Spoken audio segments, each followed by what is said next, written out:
कौन? Ma'am, I am sorry, आप मुझे नहीं जानती। तो फोन क्यों किया है?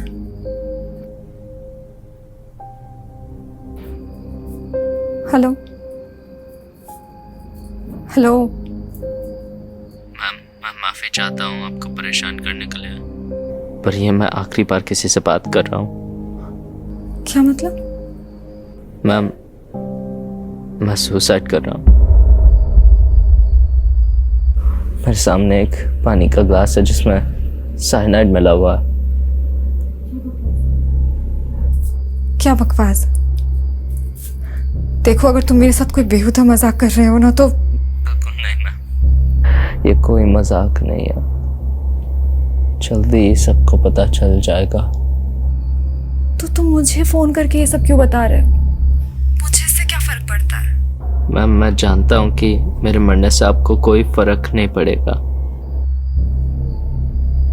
दरअसल किसी को भी कोई फर्क नहीं पड़ता। मुझे आपसे बस एक मदद चाहिए। मुझसे?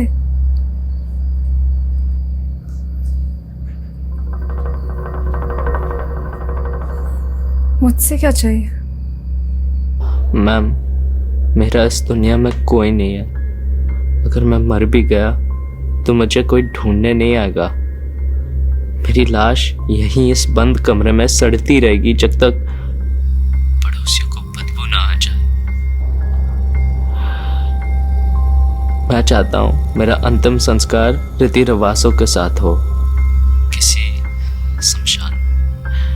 मुझे अब भी नहीं समझ में आ रहा है कि तुम ये सब मुझे क्यों बता रहे हो। मैं इसमें क्या कर सकती हूँ? मैम, मैं चाहता हूँ कि मेरे फ़ोन काटने के आधे घंटे बाद आप पुलिस को इन्फॉर्म कर दीजिए। तुम ये सब मुझे क्यों बोल रहे हो? अपने किसी जानने वाले को कॉल करो ना, किसी फैमिली मेंबर को, अपने किसी दोस्त को। मैम, मेरे पास कोई फैमिली नहीं है, मैं अकेला हूँ। जिन लोग को मैं जानता भी हूँ, अगर उन्हें पता चले कि मैं सुसाइड कर रहा हूँ तो मैं भी शायद वो मुझे बचा लें। आप तो मुझे जानते नहीं, तो आप मुझे नहीं बचा पाएंगे साइनाइड के असर होने से पहले। पर तुम सुसाइड क्यों कर रहे हो? बताओ तो, हुआ क्या है? Hello hello. देखो, प्लीज फोन मत रखना, मुझसे बात करो, मुझे बताओ हुआ क्या है। बोलिए मैम। प्लीज मुझे बताओ क्या हुआ है।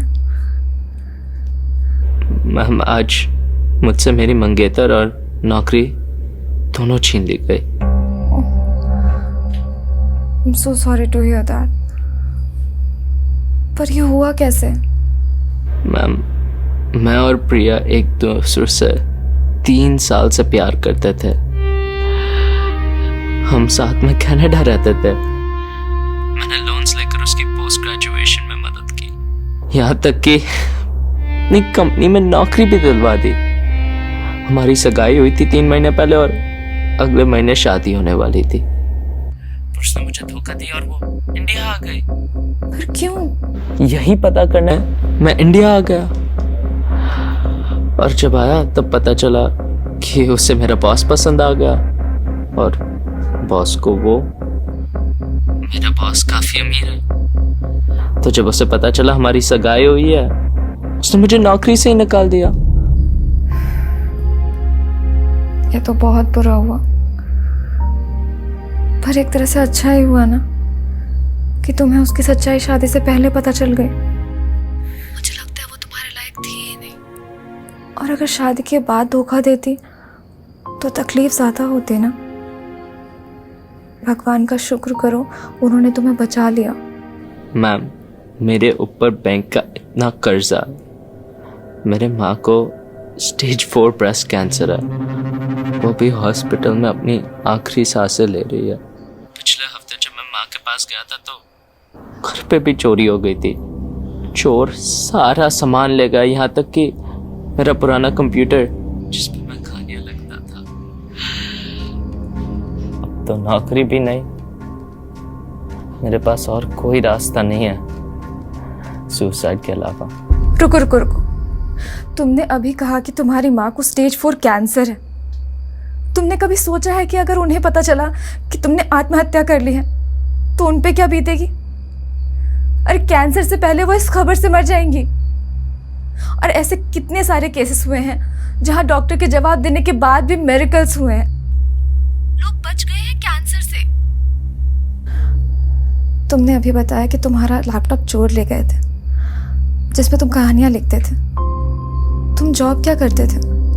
मैम मैं एक अकाउंटेंसी फर्म में काम करता था।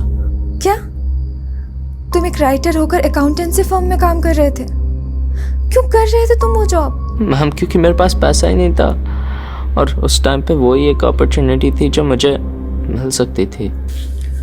अच्छा ये बताओ कि क्या तुम अच्छा लिखते हो? मैम मेरी एक शॉर्ट फिल्म की स्क्रिप्ट को दादा साहब फाल्के अवार्ड मिला था। तो तुम कहानियां लिखकर बेच क्यों नहीं देते? मैम क्योंकि मेरे पास वक्त ही नहीं है। मैं सुबह 8 बजे जाता था और रात के 10 बजे आता था काम से। समझ गई, अब सब समझ में आ रहा है मुझे। ये भगवान का प्लान है। तुम्हारी मंगेतर तुम्हें छोड़ के चली गई क्योंकि तुम उससे बेहतर डिजर्व करते हो। तुम्हारे बॉस ने तुम्हें जॉब से निकाल दिया क्योंकि तुम उस जॉब के लिए बने ही नहीं थे। तुम एक राइटर हो, अपनी इकिगाई समझो। इकिगाई मतलब जिस काम में तुम्हें खुशी मिलती है, जिसमें तुम बेस्ट हो। और अब तो तुम्हारे पास बहुत वक्त है, तो लिखना शुरू कर दो और भगवान पे विश्वास रखो, तुम्हारी माँ भी ठीक हो जाएंगी। पर मैम मेरी बैंक लोन्स का क्या? कोई बैंक तुम्हें घर पे मारने नहीं आ रहा कि तुमने लोन्स नहीं चुकाए। तो उनसे बात करो, उनसे टाइम लो और अपना सारा ध्यान राइटिंग पर लगा दो। देखिए मैम, मैं आपकी फिलॉसफी और लाइफ के टुवर्ड्स पॉजिटिविटी अप्रोच को समझता हूँ, पर मुझसे अब बर्दाश्त नहीं हो रहा। तुम्हें समझ में नहीं आ रहा है क्या?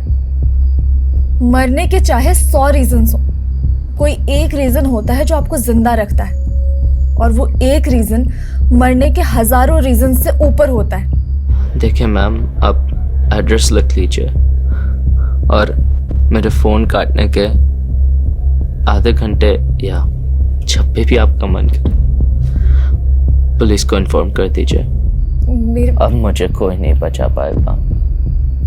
आप एड्रेस लिख लीजिए, हाउस नंबर 209 शांति निकेतन।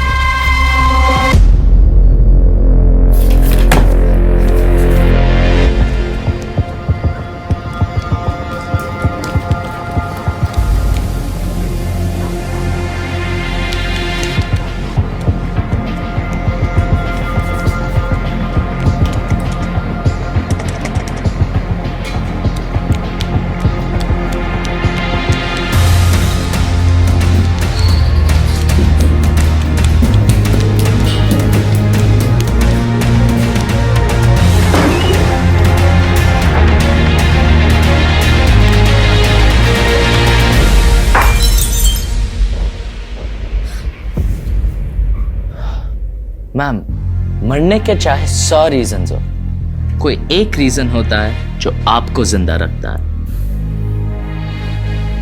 वही एक रीजन मरने के हजारों रीजन से बड़ा होता है।